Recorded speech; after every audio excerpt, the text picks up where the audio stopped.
Pues bienvenidos, buena noche a todos, a todas, a nuestra segunda clase, integración de expediente clínico en consejería en adicciones. Entonces, iniciamos el proceso, el periodo de prácticas, prácticas de competencias laborales, en el cual pues consiste en acompañar a dos usuarios, ¿verdad? Dos usuarios, dos veces por semana, en sesiones de 60 minutos y elaborando una nota de evolución, este, por usuario a la semana, ¿cierto? En total tenemos que entregar dos notas de evolución. Tenemos que entregar dos notas de evolución, una por cada usuario, y la fecha límite de cada semana correspondiente, pues es el día lunes, ¿no? De la siguiente semana para que ustedes tengan oportunidad de completar ese proceso, de cerrar ese proceso durante la semana. Entonces, no sé si tengan alguna duda respecto al proceso de prácticas, cómo se sintieron la primera sesión, la primera semana. Adelante, Marcos. Buenas noches. Buenas noches, profesora. Soy Armando. Lo que pasa es que yo cambié de celular y pues ahorita le estoy metiendo la contraseña para meterme a Zoom, pero no puedo, entonces no sé si haya problema en estar conectado aquí con el compañero Marcos. ¿Sí me escucha? Ok. No, no hay ningún problema. Sí, no hay problema. Si cambiaste de número y Ajá. Es el mismo si número. cambiaste de número y Es el mismo número, profesora. si cambiaste de número, Ajá. ajá, ok. Dile que estoy Sí, arreglando eso. Entonces la tarea es, por ejemplo, yo la hice el miércoles y la puedo hacer el sábado, o sea, miércoles y sábado. Las Sí. sesiones, claro, sí, el encuadre iba a depender de ustedes. Entonces, Así es. este trabajo que vamos a ir siguiendo haciendo, lo vamos a hacer constante por ejemplo, esta otra semana vamos a hacer el mismo miércoles y el mismo sábado.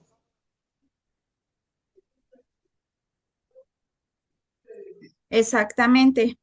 Sí. Gracias, profesora, era mi duda. Muy amable. Con gusto. Sí, exactamente. De la semana correspondiente o de la semana en curso, ustedes van a elegir o les van a asignar los días dependiendo de las actividades de la clínica. Puede ser lunes y miércoles, jueves y sábado, no lo sé, solamente considerando que haya un día de intervalo para que no sean las sesiones seguidas, ¿no? Que sean los días seguidos, sino que haya un espacio de tiempo mínimo de un día entre cada sesión para que tengamos este, sobre todo porque en ocasiones digamos que sesiones en las que se trabajan aspectos muy personales, muy íntimos, muy dolorosos, ¿no? Que pueden llegar a generar, a mover algo. Entonces, el darles ese espacio es también para que ellos puedan irse y pensar, ¿no? Que puedan aliviar los síntomas, que puedan calmar los síntomas y posteriormente retomar con la sesión y continuar trabajando, retomando los temas que se vieron en la sesión anterior. ¿De acuerdo? Entonces, ¿alguien más? ¿Alguna duda? ¿Vamos todos Gracias. bien en el proceso de prácticas? Con gusto, Marcos. No quedan dudas, ¿verdad? Respecto a las notas de evolución o qué hay que hacer en las prácticas. Ok, perfecto. Entonces ahora sí, pues vamos a dar inicio con las actividades. El entregable número uno que tenemos en la plataforma se trata de documentación, normativa de lineamientos. Como bien ustedes pudieron darse cuenta, porque en la clase anterior les comenté, la consejería en adicciones se forja ya derivado, ¿no? De un estándar de competencias. El estándar de competencias es un documento legal, además de que, de que el estándar de competencias, pues se construyó, se elaboró a través de distintas normas, de distintos lineamientos. Entonces, uno de ellos es la norma 028, otra es la norma 004. Surge el código de ética para la consejería en adicciones, para el consejero, para la consejera en adicciones. Y también vamos a revisar, pues como les mencioné al inicio, el estándar de competencias a detalle, ¿no? ¿Qué es lo que incluye? ¿Qué criterios se evalúan? La formación en general, ¿cuáles son los criterios de evaluación para que ustedes cuando lleguen a un proceso de evaluación con fines de certificación, pues lo puedan acreditar de la forma más adecuada, ¿no? Entonces, el entregable número 1, les voy a compartir en pantalla.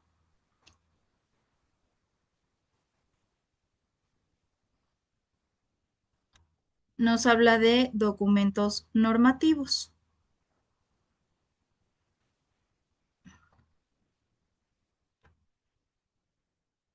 Documentos que integran este entregable. ¿Cuáles son los documentos normativos, organizacionales y éticos que rigen la prevención y el tratamiento y control de las adicciones? Pues los documentos que les mencioné con anterioridad.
Maestra, tiene apagado su micrófono. Gracias, se nos apagó el micrófono aquí por accidente. ¿Hasta dónde se quedaron?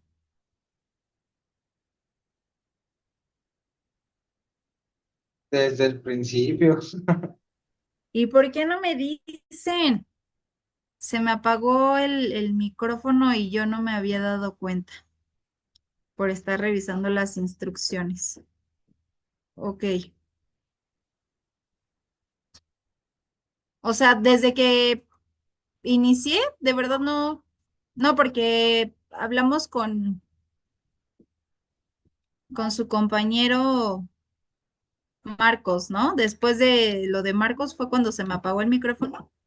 Sí, al inicio de que empezó a explicar lo del entregable. Sí, después de que habló con él ya no se escuchó. Ok, muchas gracias. Muy bien, entonces, como les decía, Eh, pues la primera actividad que vamos a entregar, que vamos a realizar es la lectura y la revisión de de los documentos normativos, de los lineamientos, que corresponde a la norma 028, la norma 004, el código de ética y el estándar de competencias. Entonces, lo primero que tienen que hacer es descargar y imprimir los documentos. Después tienen que firmarlos, leerlos de principio a fin, firmarlos al margen derecho en todas las hojas. En la última hoja colocar nombre completo, firma, la fecha de hoy y su huella únicamente en la última página. Y debe de ser todo con tinta azul. Entonces, como pueden ver las indicaciones, las instrucciones son muy explícitas, o sea, son muy detalladas. Para entregar la actividad tienen que poner mucha atención. Un punto muy importante es que me han estado entregando las cartas, la carta presentación de prácticas. Para la firma de este documento, de igual manera, les comenté de manera detallada cómo tenía que ser firmado el documento. Les comenté que tenían que firmar todas las páginas al margen derecho y muchos me están entregando el documento con únicamente con la última página firmada.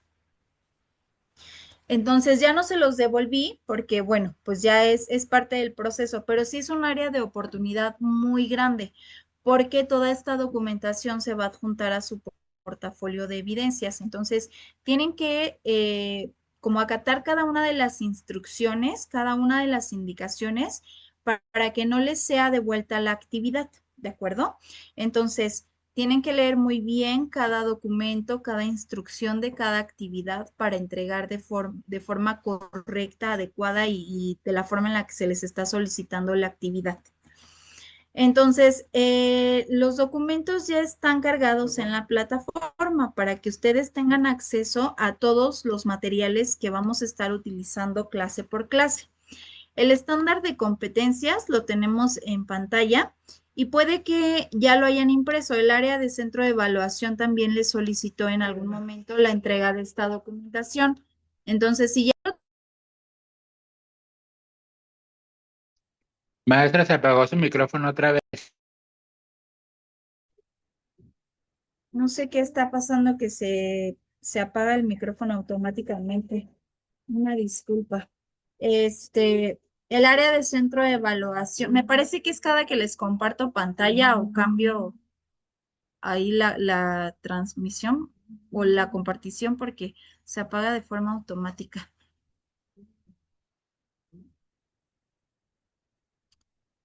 Mm,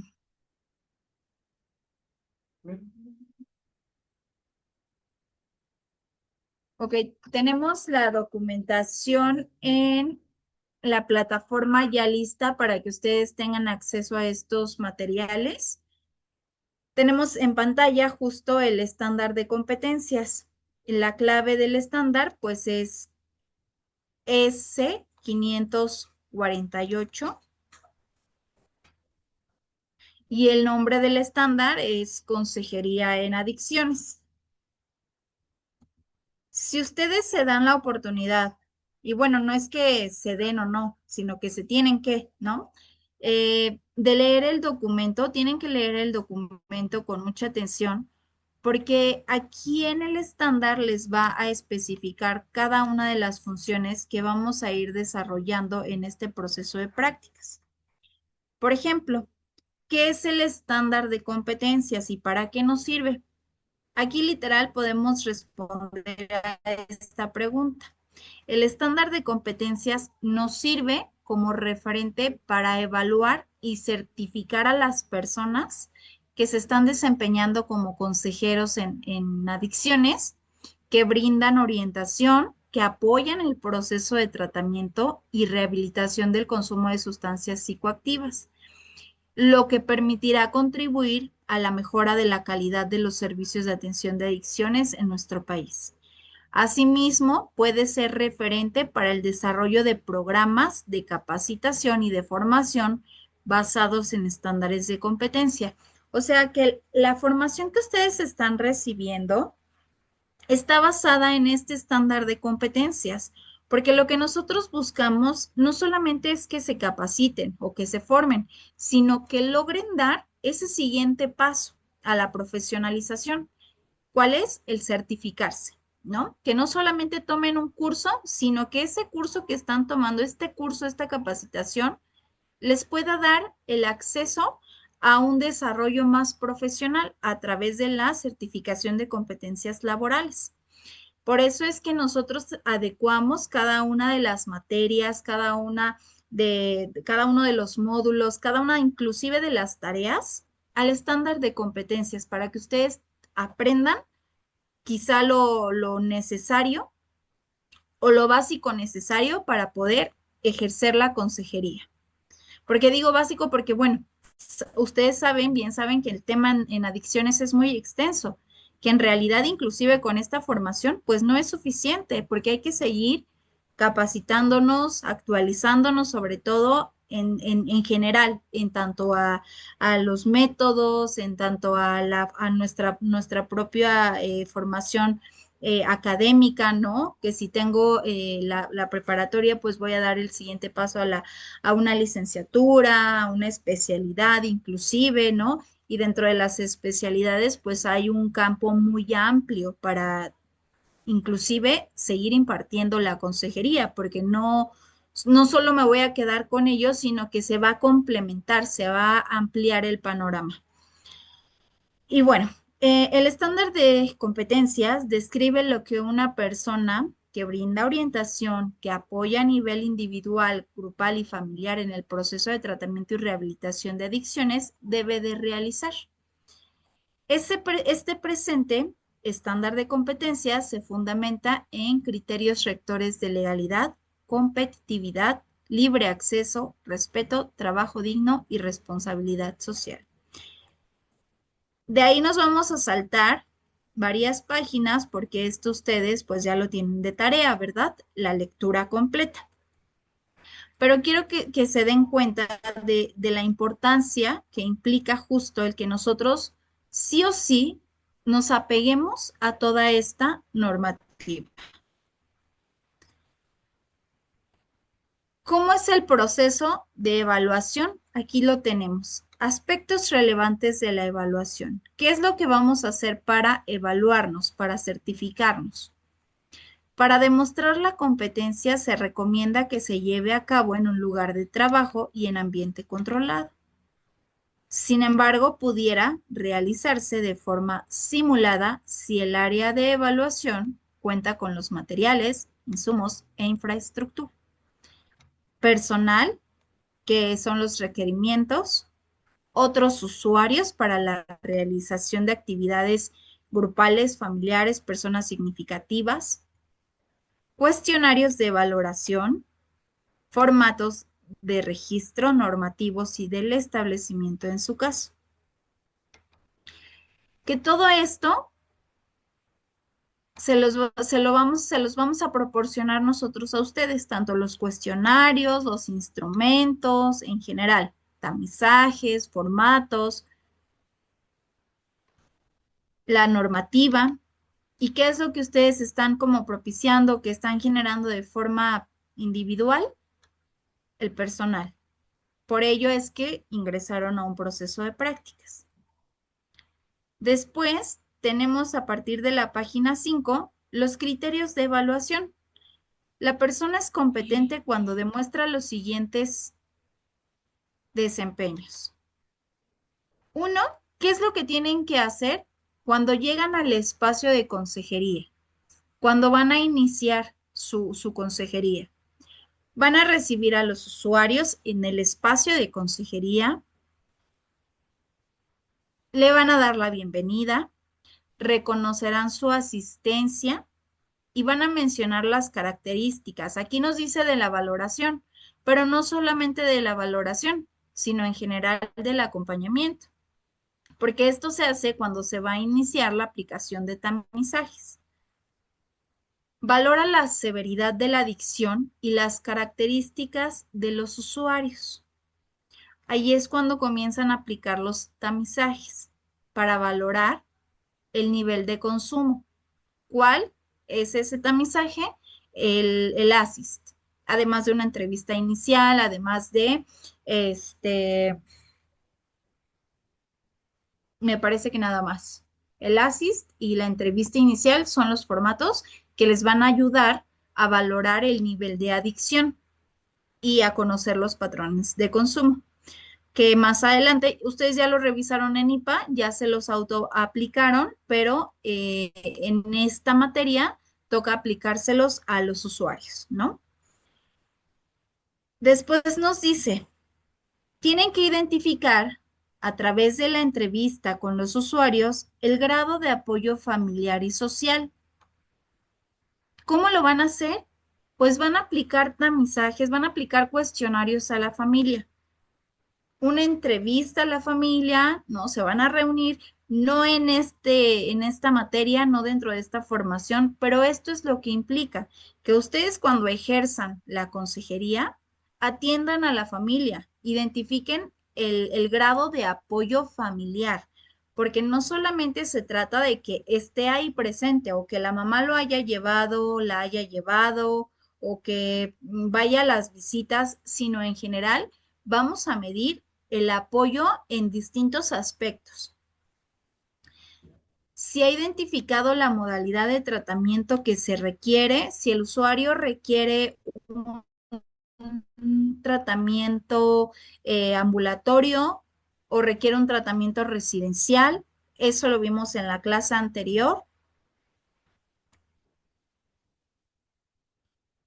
Entonces, para no profundizar tanto, porque la tarea es justo que ustedes lo lean, que lo conozcan, que lo estudien.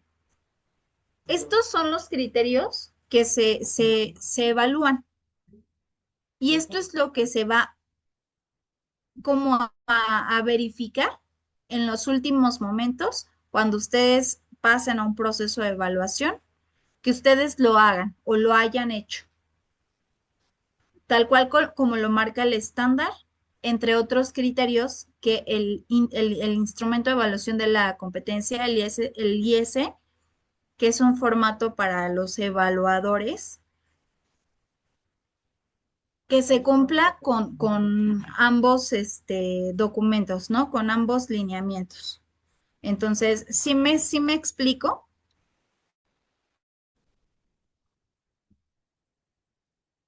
Sí vamos viendo en qué se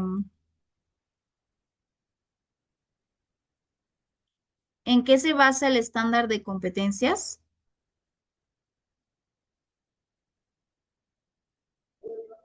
Sí, maestra. Muy bien. Entonces, ahora, ¿cuáles son los criterios o estos 4 criterios de los que tanto nos habla el estándar de competencias? Entonces, vamos a pedirle a Eduardo, por favor, si nos apoyas con la lectura de esta diapositiva. Sí, claro. Obtener características personales y necesidades de atención de las adicciones.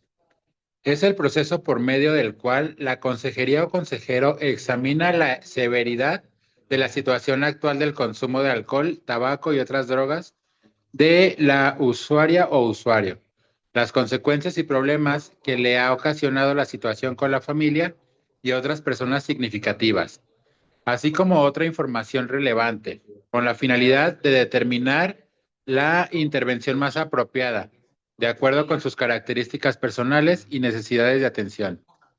Es una actividad que realiza la consejera o consejero en los momentos iniciales del proceso de consejería, donde se le informa a la usuaria o usuario y a la familia y otras personas significativas las características de la misma, los resultados de la valoración integral realizada a la usuaria o usuario, así como los derechos y obligaciones que asumen como parte de la atención que recibirán en el establecimiento.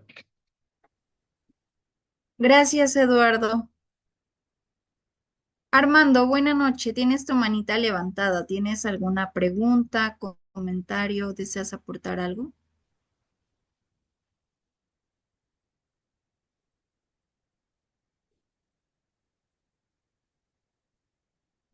Ya te mandé la solicitud para que reactives tu audio.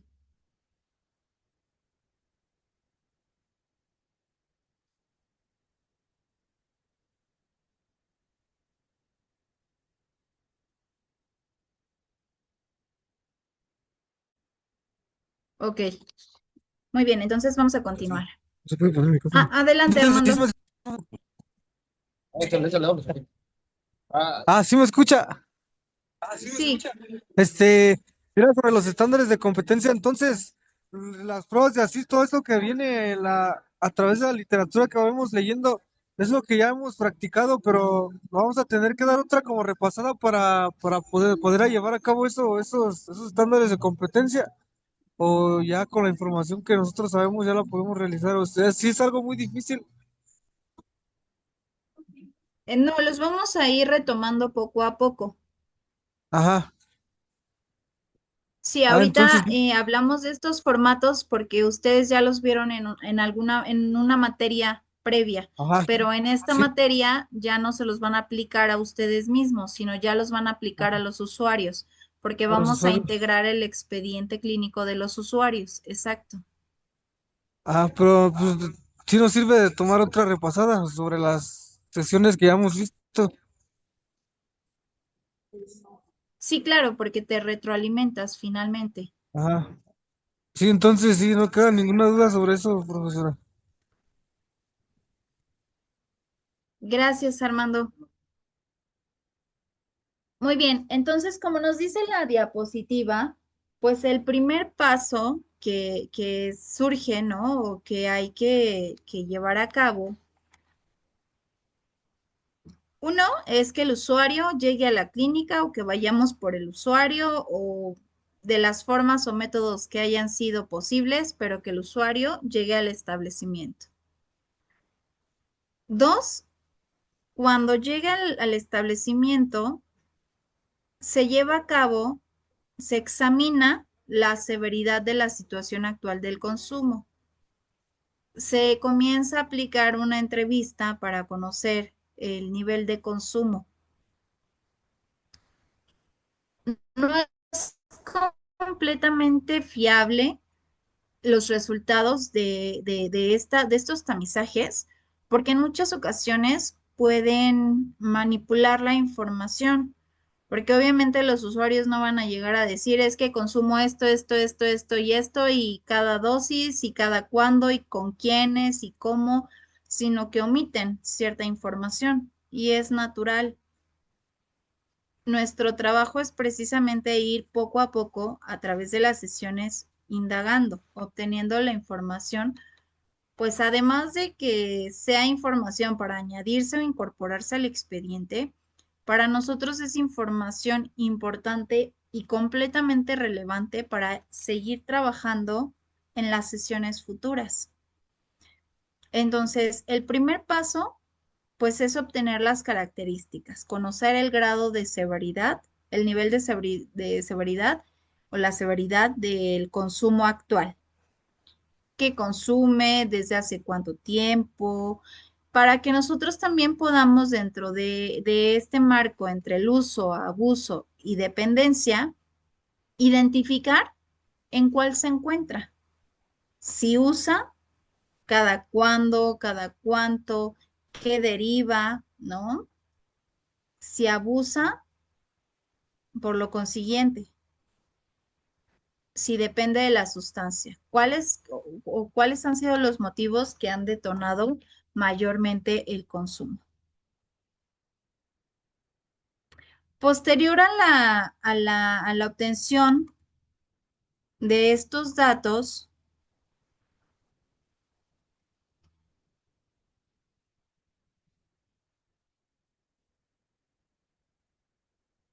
se apoya en la gestión. Una vez que ya se identificó el grado de consumo, el nivel de riesgo, se inicia un proceso de colaboración organizada y permanente que durante la consejería establece tanto el consejero como la consejera y el equipo multidisciplinario, así como con otros servicios de apoyo social. O sea que en conjunto tanto el consejero como la consejera, como el médico, como el psicólogo, como el enfermero, como el psiquiatra inclusive, van a determinar qué tipo de tratamiento es el que requiere. Si es un tratamiento ambulatorio, si es un tratamiento residencial, qué servicio se le va a ofrecer, qué profesional va a intervenir dentro de este tratamiento. Posteriormente, se gestiona, ¿no?, el proceso de admisión.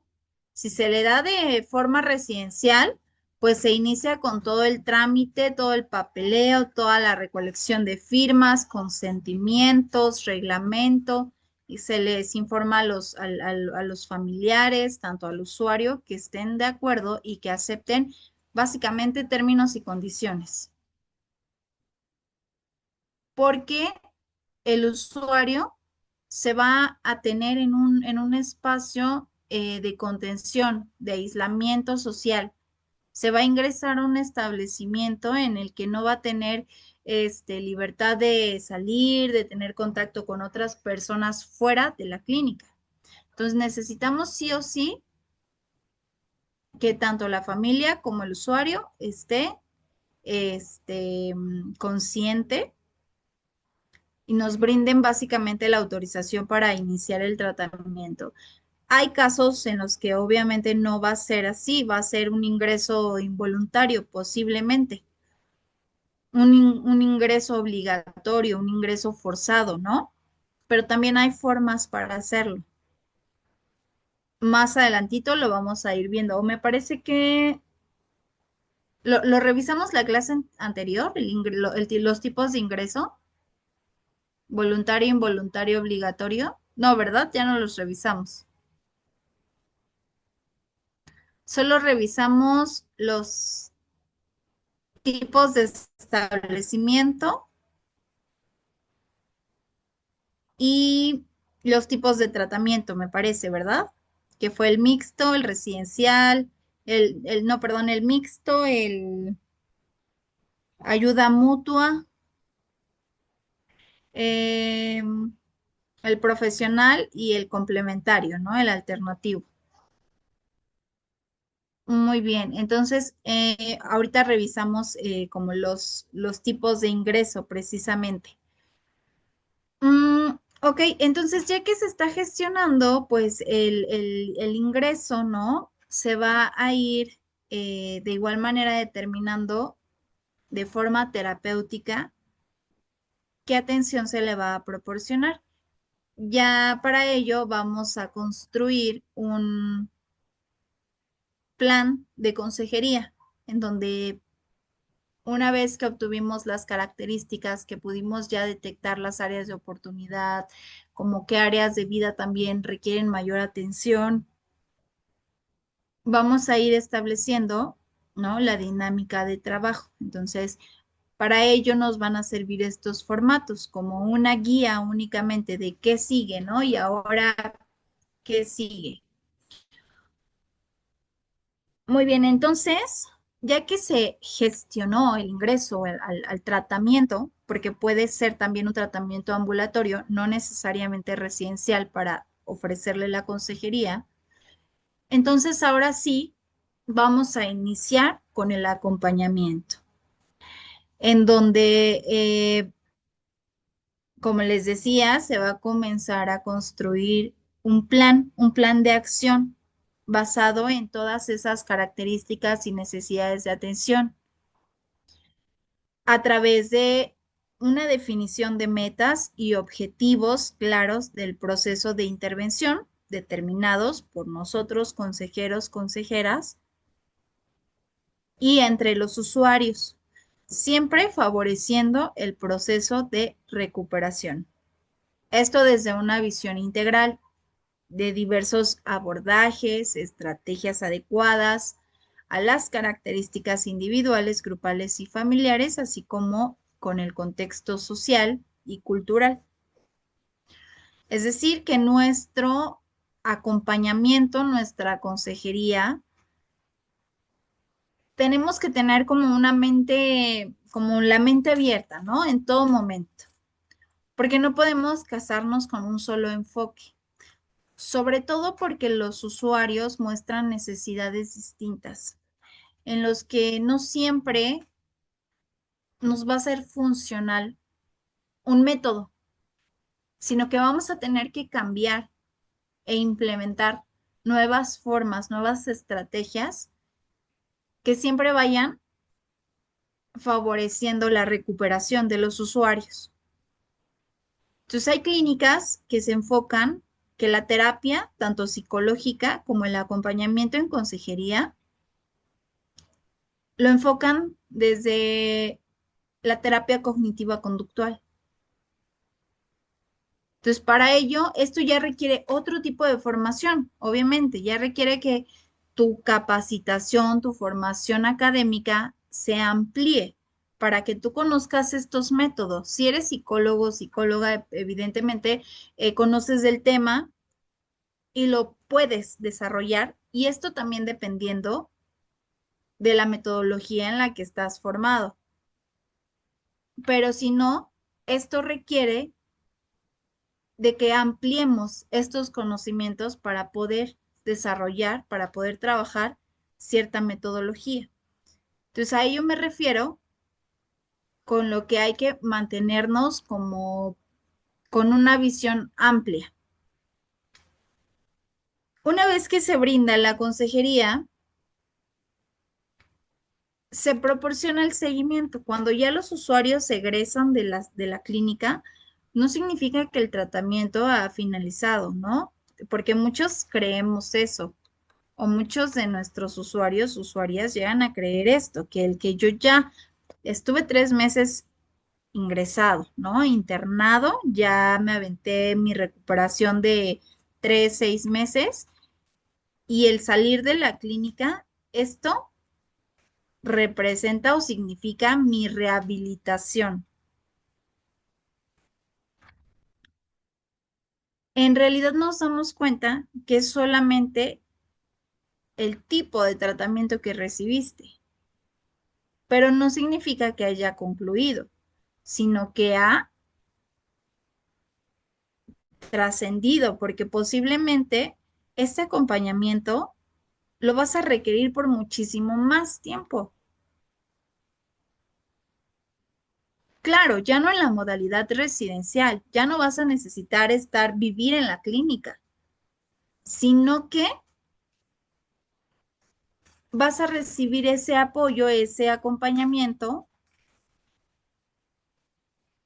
esa atención, el servicio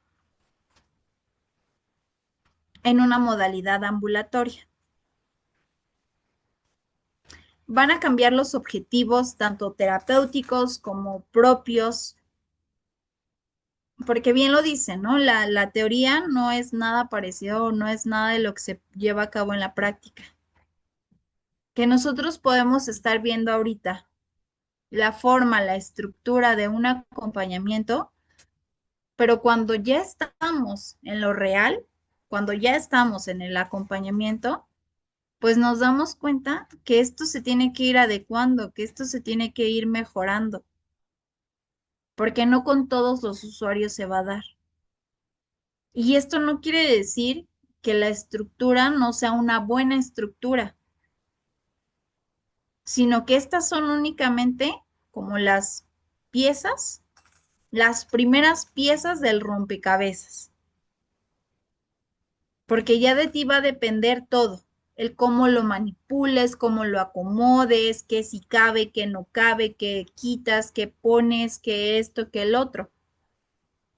¿Y por qué depende de ti? Pues porque tú eres quien va a estar como al día, va a estar face to face con los usuarios, ¿no? Conociéndolos, escuchándolos, aprendiendo, enseñándoles, mostrándoles, pero sobre todo acompañándoles.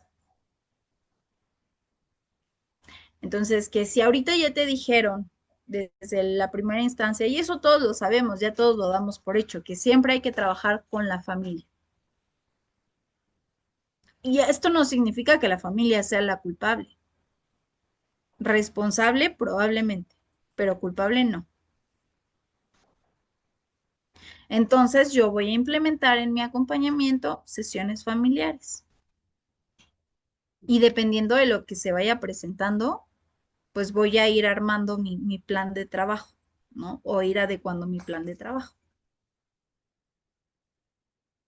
En esta etapa de seguimiento, ¿qué es lo importante? ¿Qué es lo más importante? Trabajar una prevención de recaídas eficaz. ¿Cómo? Aprendiendo a identificar mis factores de riesgo. Pero lo más importante, mis redes de apoyo, mis factores de protección. Porque es evidente que la recaída se va a dar. A lo mejor no al mes, no a los 2 meses, no al año, ¿no? Pero se va a dar. Porque muy inconsciente nosotros ya conocimos el placer que genera el consumo de la sustancia, la satisfacción, el goce. Además de eso, mi cerebro, de igual manera, mi función entre los neurotransmisores, de la misma forma.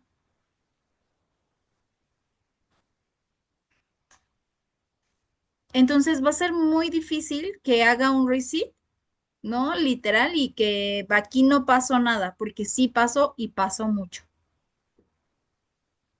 Entonces, ¿de qué forma voy a evitar una recaída? Preparándome, ¿no?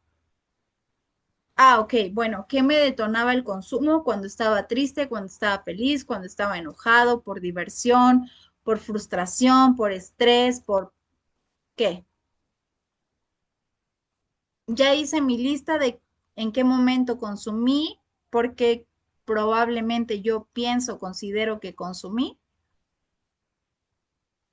pero no se queda ahí, sino cuál va a ser tu plan de acción, porque finalmente motivos hay muchos, pero la decisión es tuya,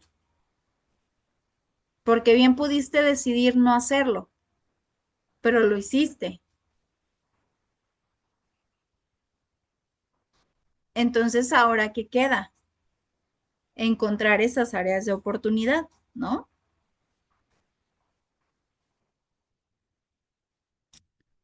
Por eso es importante, es muy importante conocer mis redes de apoyo y si no las hay, construirlas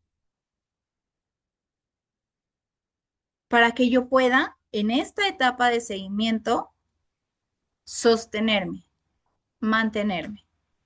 En el modelo Prochaska, Di Clemente, en el modelo transteórico, mantenerme en la etapa de mantenimiento. ¿De acuerdo? Entonces, bueno, estas instrucciones son de la tarea, pero ya no se las voy a mostrar porque es lo mismo que revisamos en la plataforma, entonces no tiene caso y no los quiero confundir. Nos vamos a basar en las indicaciones que leímos al inicio, que vienen ya en la plataforma, ¿de acuerdo? Para que no se me confundan. ¿Qué es la lectura del documento, firma del documento, escaneo y entrego? Esto es muy general. Vieron ustedes en la plataforma que viene paso por paso. En México, el 93% de los servicios que se brindan en los establecimientos residenciales son proporcionados por grupos de ayuda mutua. Por ejemplo, el programa de Alcohólicos Anónimos. Estos tienen integrados en su mayoría a personas que no cuentan con una formación profesional y académica. Sin embargo, realizan las funciones de consejería. En este modelo lo llaman apadrinamientos. Y ellos comparten su propia experiencia y acompañan al usuario desde la experiencia propia, lo empírico, a fin de lograr la meta de la abstinencia del consumo de sustancias psicoactivas, como el yo lo hice de esta forma, ¿no? Como de, si yo me mantuve 10 años en la clínica y tú lo haces, aparte de que te vas a recuperar, vas a ganar un lugar ahí, porque vas a pasar a ser el padrino, porque estás siguiendo como los mismos pasos, o sea, y literal, ¿no? Dentro del el modelo de los 12 pasos.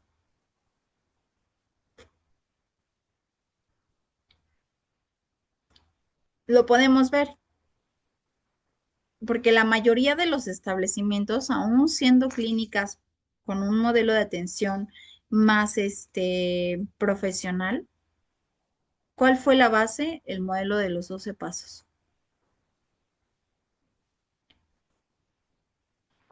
Entonces, ¿qué se buscó? Pues que las consejeras y los consejeros respaldan su atención principalmente por la experiencia vivencial, pero también obtienen otro tipo de recursos, como por ejemplo este tipo de capacitaciones teóricas y por supuesto prácticas, para promover y reforzar un servicio ético y apegado siempre a la normatividad, que antes, ya lo sabemos todos, solo no existía la consejería, solamente existía el apadrinamiento. Pero ahora, dado a las necesidades que se presentaron en cuanto a los niveles de recuperación, ¿no? Hablando ya de estadísticas, mm, sobre todo es interesante, cambiando el tema, porque fíjense que estaba escuchando yo las noticias y no recuerdo en qué estado escuché que mataron a un usuario porque lo golpearon. Y este tipo de clínicas las tienen como catalogadas como anexos fuera de serie, en los que aún en el año 2025, cuando existen lineamientos y normativa, este tipo de establecimientos siguen ofreciendo un nivel de atención súper violenta y agresiva en todos los aspectos.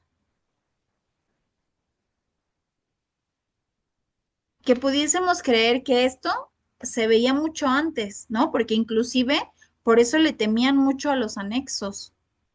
Hablar de un anexo, o sea, no causaba otra cosa más que miedo. Y a todo adicto le causaba miedo llegar a un anexo, porque ya sabía que se lo iban a fregar ahí dentro, ¿no? Que lo iban a dejar sin comer, que muchas cosas. Inclusive el abuso sexual estaba tan normalizado dentro de esos espacios que uno ya estaba consciente que llegar ahí era pasar por eso.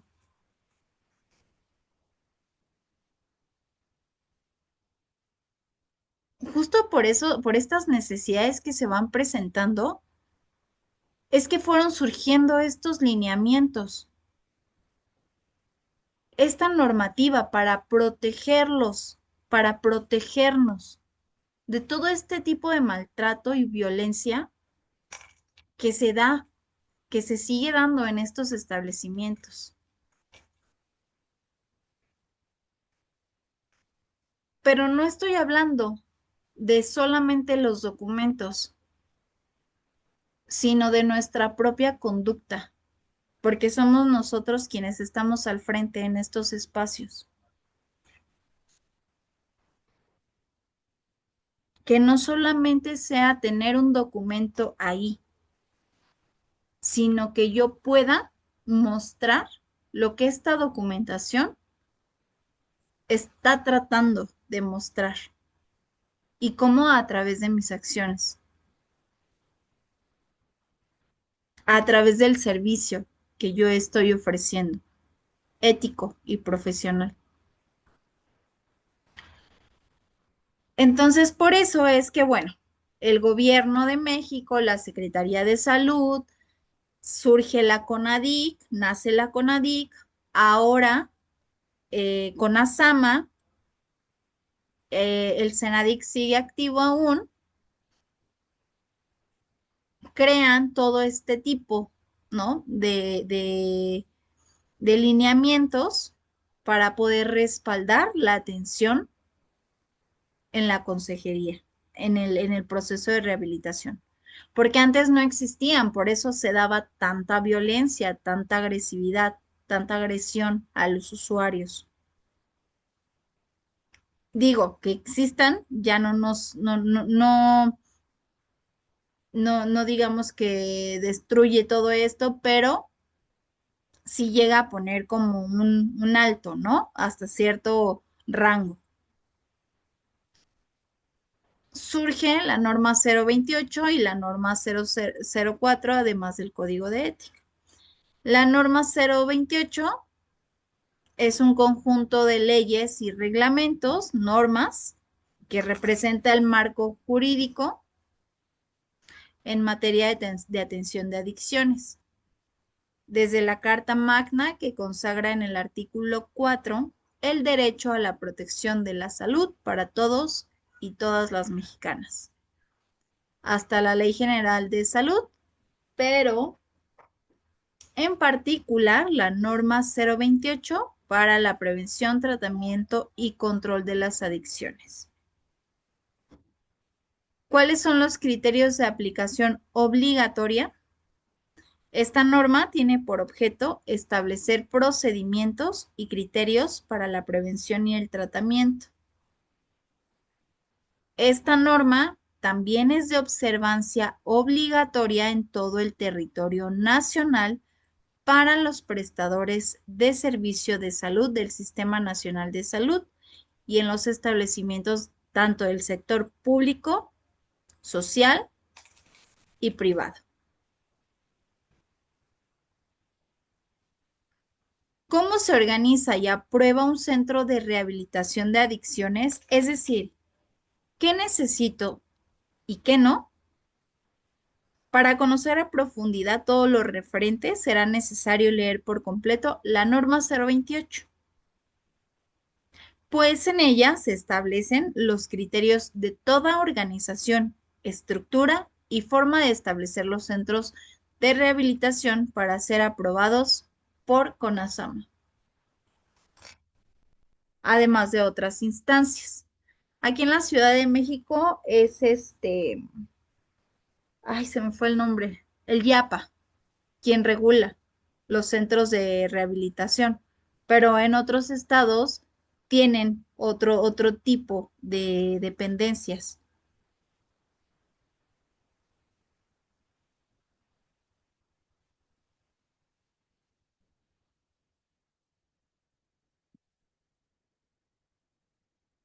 Entonces, esto pues ya no lo leemos. La norma 004 tiene como propósito establecer con precisión los criterios tanto científicos como éticos, tecnológicos y administrativos obligatorios en la elaboración, integración, uso, manejo, archivo, conservación, propiedad, titularidad y confidencial del expediente clínico, el cual se constituye en una herramienta de uso obligatorio para el personal del área de salud de los sectores público, social y privado.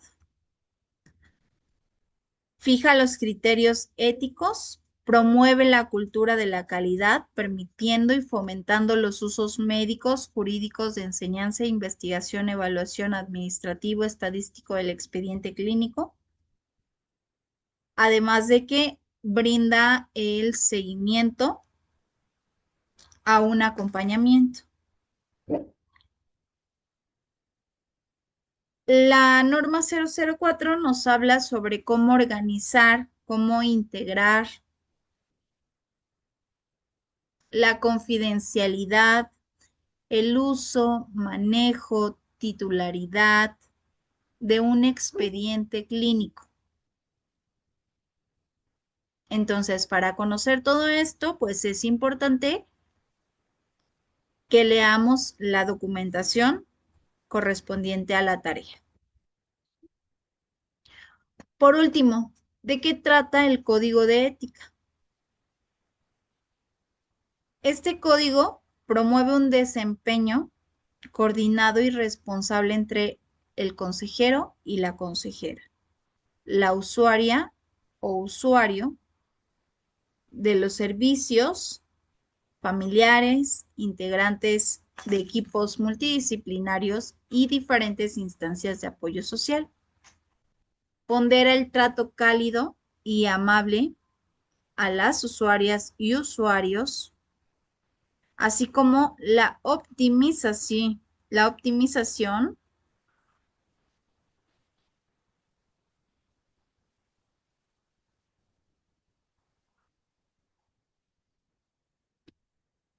de los recursos humanos y sociales disponibles.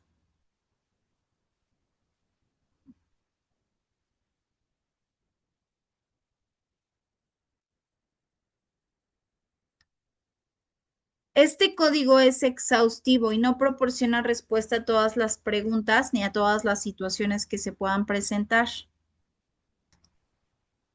por lo que es necesario que las consejeras y los consejeros busquen orientación cuando lleguen a surgirse dudas.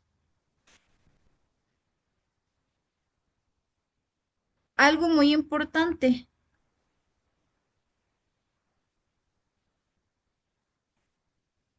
Aquí. El que tú no conozcas este código de ética, el que un consejero o una consejera no conozca esta documentación y lleve a cabo malas praxis, malas prácticas, no los exime de las responsabilidades principalmente legales que esto conlleva.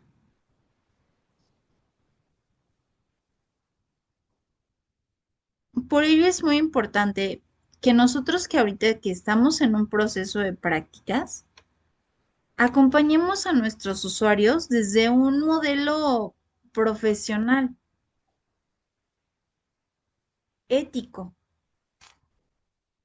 en nuestro lenguaje, en la forma en la que nos expresamos, en la forma en la que tenemos contacto con otras personas,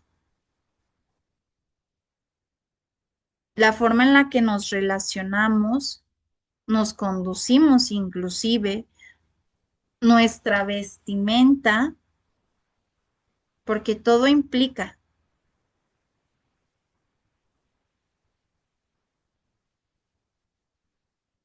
Entonces, es muy importante que desde que ahorita que nosotros estamos iniciando, vayamos adecuando todo esto,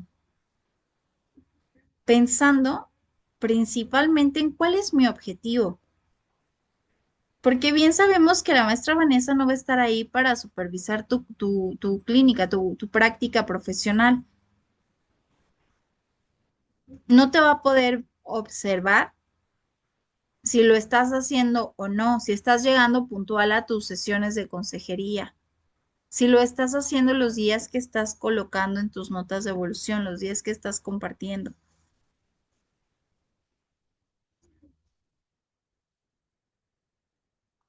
Todo se va a mostrar cuando ustedes presenten su examen profesional. Ahí es donde nos vamos a dar cuenta qué tanto hiciste, cómo lo hiciste. Pero más allá de eso, de que alguien pueda decirte qué está bien y qué está mal, sobre todo es por el propio servicio que tú estás ofreciendo. Por experiencia propia, yo no he pasado por un proceso de rehabilitación, porque no soy consumidora. Pero quienes sí lo somos, ya tenemos esa experiencia. Y a lo mejor ya conocimos ese maltrato que se llega a ofrecer dentro de los centros de rehabilitación. Porque créanme, llevamos 30 generaciones de consejería en adicciones y cada generación ha sido de más de 30 alumnos. Y por lo menos el 80% de cada generación se ha evaluado y se ha certificado. Y en todos los exámenes de profesionalización en los que me ha tocado estar presente, los casos clínicos son muy similares, no solamente en el consumo, sino en cómo se ha desarrollado la adicción y cómo han sido sus experiencias en internamientos previos. Y en todos ha habido violencia. Y no ha faltado ni uno solo al que lo han agredido, que lo han violentado en un centro de rehabilitación, en un anexo, en un grupo. Es uno de 100 que le ha ido bien, que ha llegado por fortuna a un lugar en el que le han ofrecido una atención de calidad. Y no solo calidad en porque los alimentos son buenos, porque muchos centros miden su calidad en eso. Y es lo que comparten en redes sociales, ¿no? Porque si les ya sirvieron un pedazo de carne, están recibiendo la mejor atención del mundo. Y en realidad no. Porque sí, ya recuperaron peso, pero ¿cuándo recuperan su dignidad?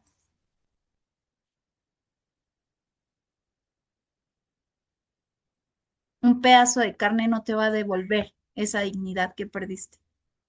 El respeto a ti mismo, el amor propio.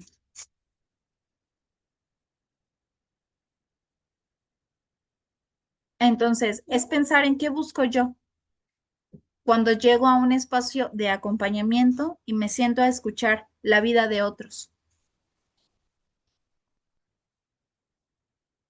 Pero además de escuchar, el cómo te puedo acompañar, cómo te voy a acompañar.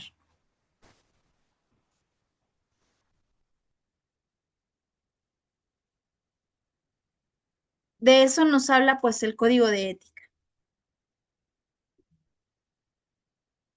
¿Cómo se debe comportar un servidor, un consejero, una consejera en adicciones? Hay que leer el código de ética para que no es,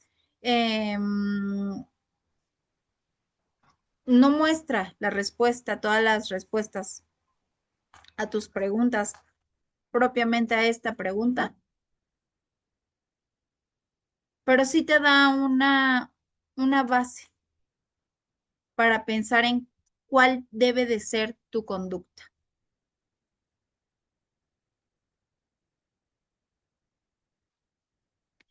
Entonces, bueno, hasta este momento vamos bien. ¿Cómo vamos?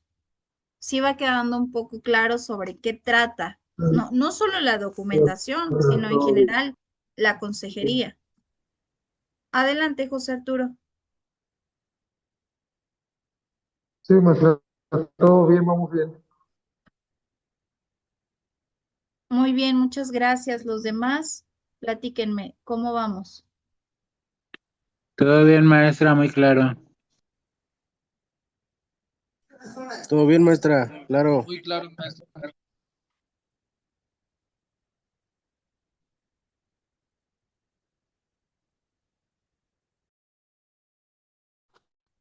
Muy bien. Entonces, bueno, Excelente, maestra.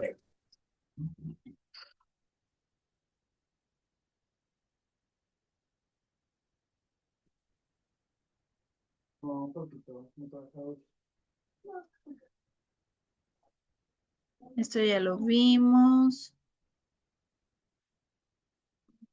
Residencial también, medio camino.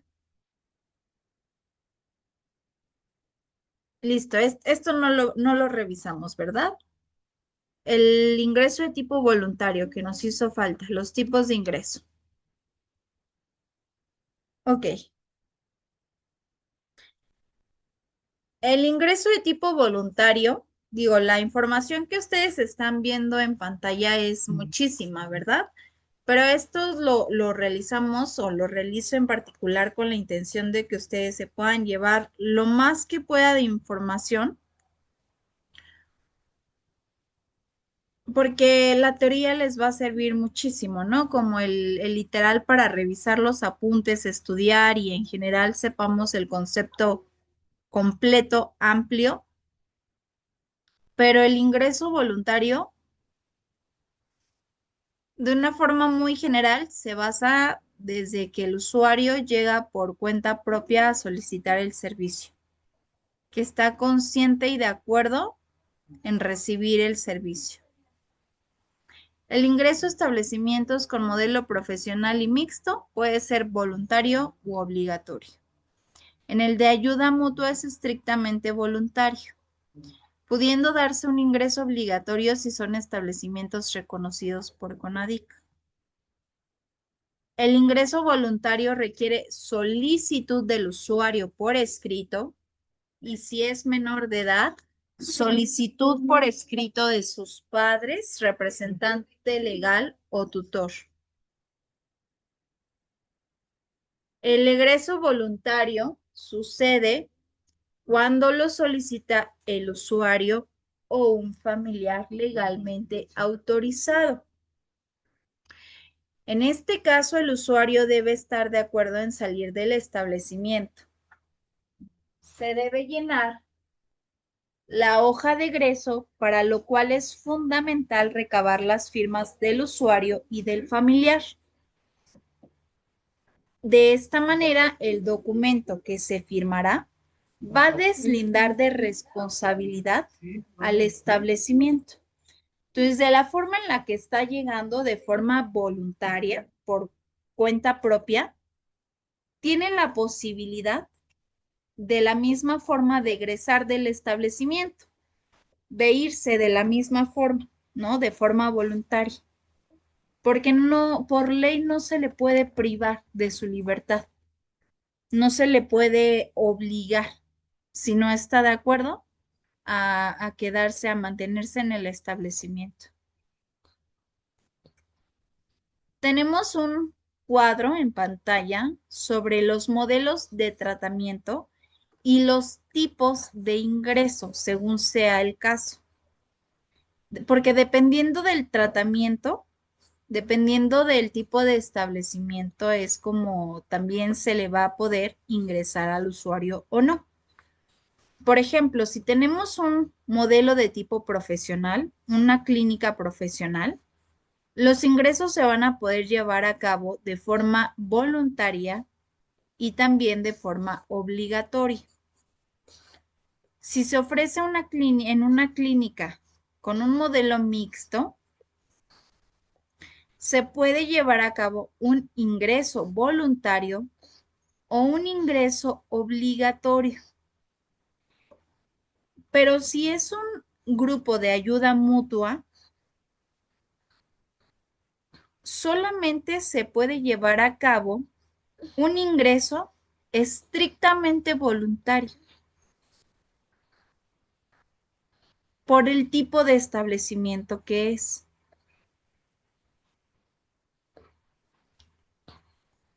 Como pueden ver, en ninguno se lleva a cabo un ingreso involuntario. No está permitido. El año hace ya 3 años, me parece,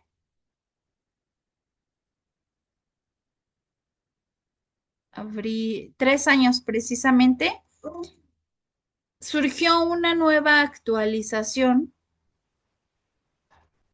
con base al tratamiento o al ingreso involuntario a no solamente clínicas de rehabilitación, sino también psiquiátricos, en los que se modificó esto y se permite llevar a cabo un ingreso de forma involuntaria bajo ciertas consideraciones. El ingreso involuntario solamente se va a dar cuando la persona usuaria se encuentra impedida para solicitarlo por sí misma, ya sea por incapacidad transitoria o permanente, es decir, que por el consumo de la sustancia no cuente con la posibilidad, con la capacidad de tomar una decisión. Por ende, la familia o un representante legal o un tutor o tutora lo va a solicitar. Y siempre y cuando exista previamente una indicación médica.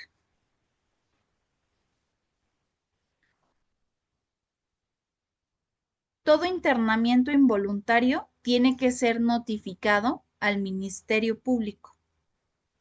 Así lo establece la norma 028. Ahora que lean el documento, ustedes van a poder, pues justo constatar de todo lo que estamos hablando. Tiene que realizarse en un plazo no mayor a 24 horas posteriores a la admisión. En muchos estados, inclusive cuando acuden al Ministerio Público, el Ministerio Público no sabe ni qué onda. No sabe ni que eso se tiene que hacer. Porque no todos están actualizados, porque no en todos los estados se lleva a cabo de la forma en la que está descrita.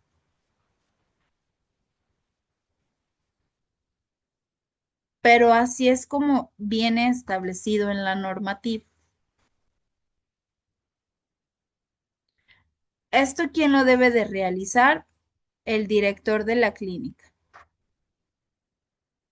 Una vez que se ingresa tanto un menor de edad como se lleva a cabo un ingreso involuntario, se debe de dar aviso a las autoridades. Ya en la siguiente clase lo vamos a revisar. Tenemos una notificación al Ministerio Público, un formato que vamos a llenar precisamente siguiendo esta estructura de qué documentos se incorporan al expediente.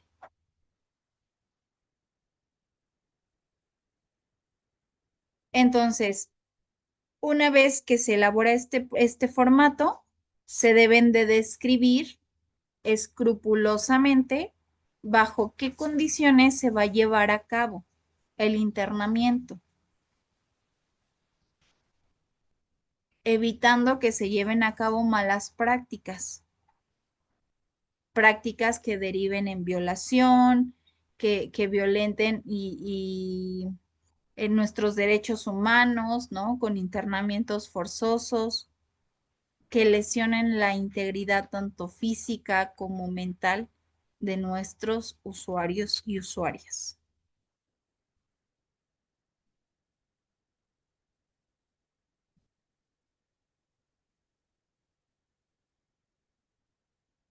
Y por último, tenemos un ingreso de tipo obligatorio.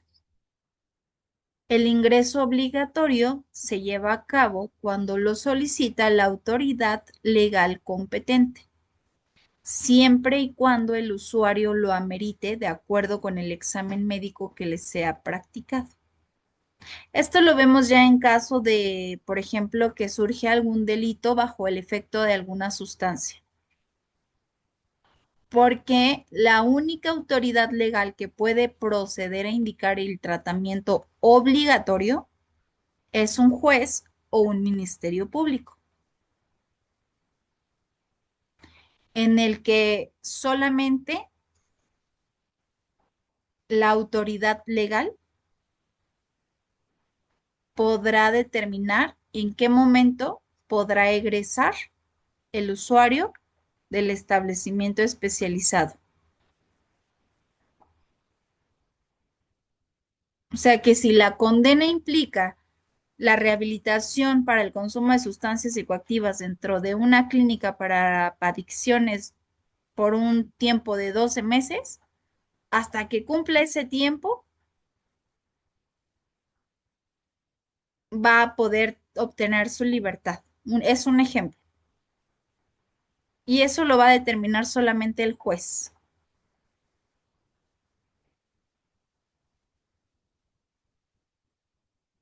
¿De qué otra forma podrá egresar?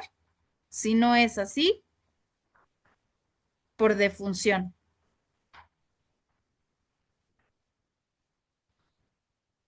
Por eso es que es ingreso obligatorio. No hay opción. a menos que el juez lo determine.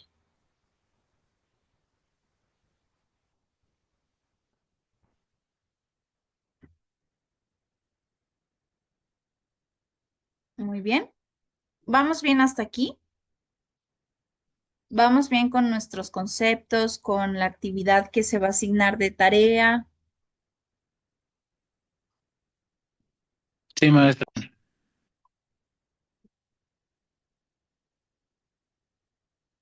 Muy bien, entonces, bueno, pues esto ya lo revisamos en la siguiente clase, pero les voy adelantando.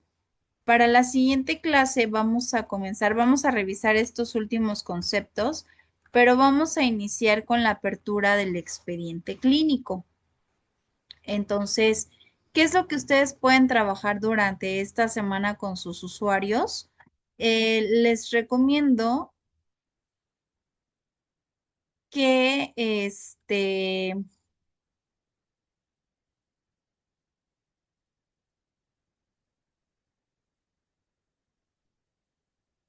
que siguen aplicando sus entrevistas, ¿no? De la forma en la que en EPTA, en la materia de entrevista psicodinámica, les enseñaron.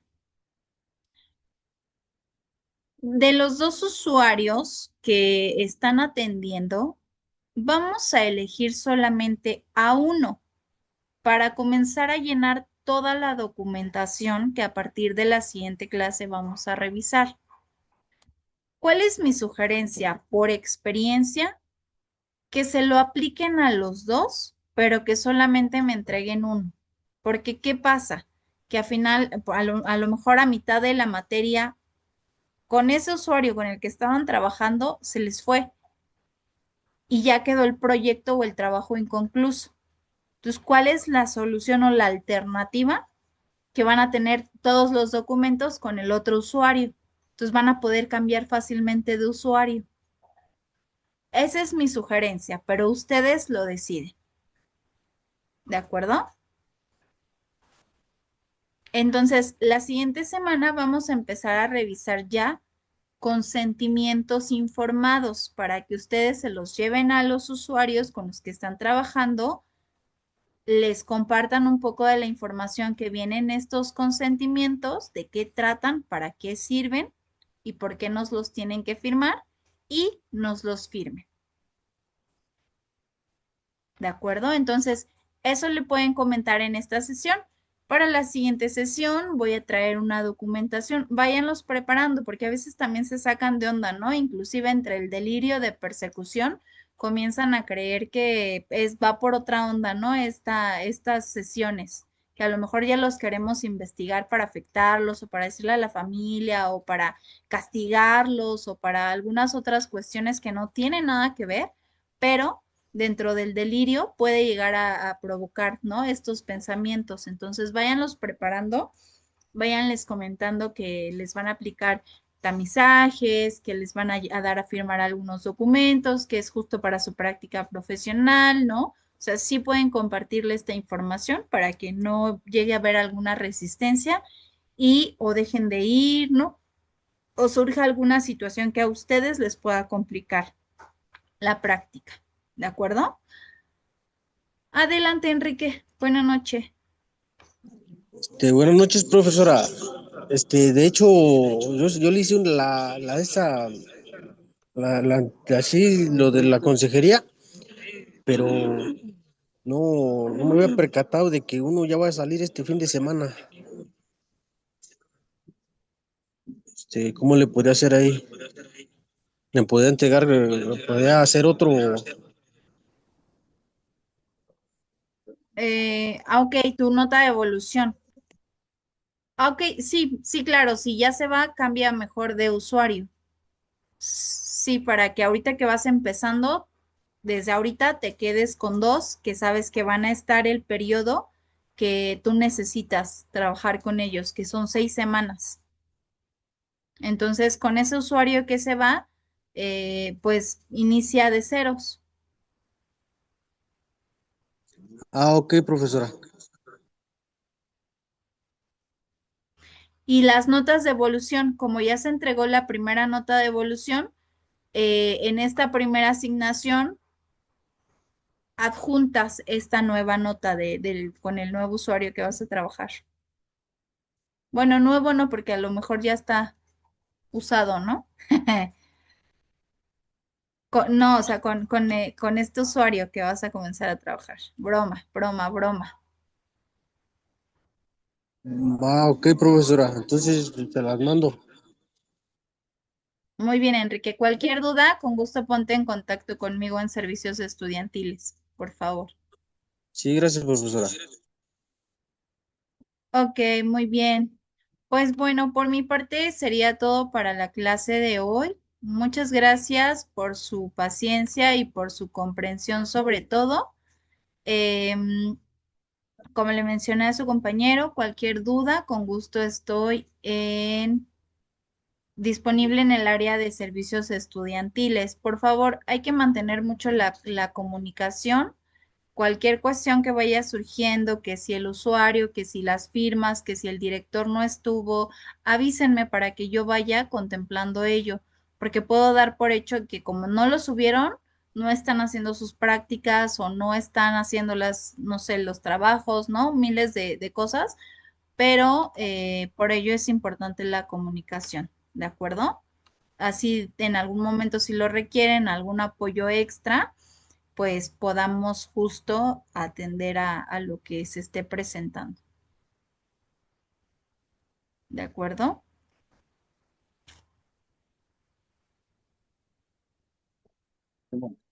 Adiós, profesora. Digo que ve todo. Buenas noches a todos. Nos vemos la siguiente semana. Hasta luego, Hasta luego. profesora, descansa. Gracias. Linda noche. Gracias, igualmente. Buenas noches a todos.